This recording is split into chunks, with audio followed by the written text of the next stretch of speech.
Hey, what's up, people? It's Mihai, your self-boost coach, and today I'm going to continue my series about lifestyle changing and therefore habits changing by explaining what is a habit and how it is formed in our brains. I will now give you some examples of habits that influence our lives. For instance, if we learn that the best way to get rid of the cold outside is to just get ourselves into bed and watch a movie, right? That's the response, and our brain rewards us for it. Then we create this habit: hey, it's cold outside, just get into bed and watch a movie. And then this habit would, for example, prevent us to learn a better behavior or a better habit, like running outside regularly 2 to 3 times a week. We might start this running in a warm period, fine weather outside, and then when it gets cold outside, this trigger will happen, and we, even without even realizing, we will get into this feeling of, hey, like I don't really want to get outside, it's cold, let me get into bed and watch a movie, right? But this is because something is already automated in our brain that does this. Another example is when we go to the food store, right? We go to the food store, we buy some chocolate, we come home and eat it. Great, the brain handsomely rewards us for getting this high energy food into our systems, and then a habit is created. Each time we go to the food store, we grab some chocolate because we know we'll feel that great sensation when we eat it at home. And so we do this automatically, and we almost feel like an urge to do it. And that's a sign that we have an automated habit going on there. So this is another example of a bad habit. In an oversimplified explanation, your brain is formed of two major parts. One is our prefrontal cortex, which is our thinking brain, the decision-making and planning brain, and the other is the limbic system, which you can think of as the animal brain, something that we inherited from our animal ancestors.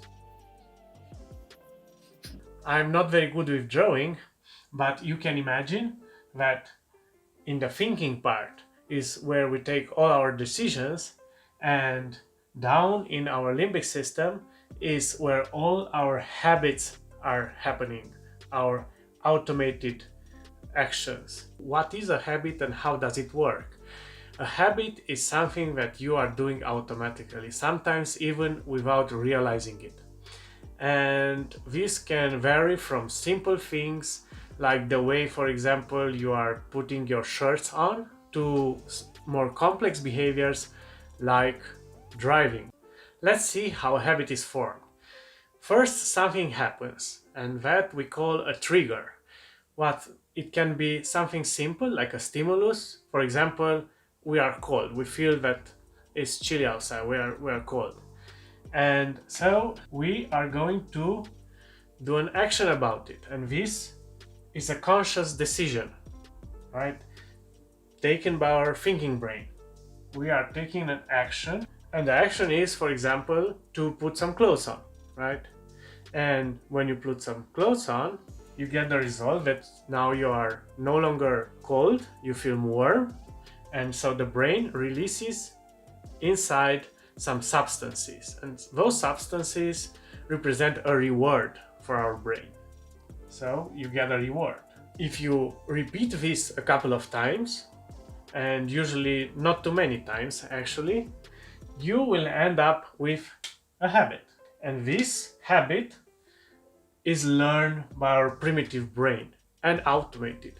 So each time it will be cold, we'll automatically go and grab something and put something on us to not feel so cold anymore, get the reward, great, mission accomplished, and this reinforces this behavior again and again and again. This happens with more complex habits as well. For example, if we are novice drivers and will learn to take turn to the right, this will be very complex for our brains at first. We will like we will try to adjust how much we turn the wheel in order to take the turn to the right. After this becomes a habit, we no longer think about we just think of our goal. We want to take a turn to the right, this turn, and then the automated part of our brain takes over the process of actually doing the maneuvers in order to take this turn. So this is kind of how habits work. A lifestyle is mostly a collection of habits. Why is that? Because we are automating the most part of our lives. It would be very, very hard, if not impossible, for the brain to take distinct decisions for everything that happens to us every day when a stimulus happens. So most of our life happens automatically without us even noticing it sometimes. And very few parts of our lives are subject to our conscious decisions and planning. In the next episode, I will discuss about how to detect these bad habits, because most of the time we are not aware of them at all. So the first step in fixing this and changing this is to actually be aware that they are happening. That's it for today, and see you next time.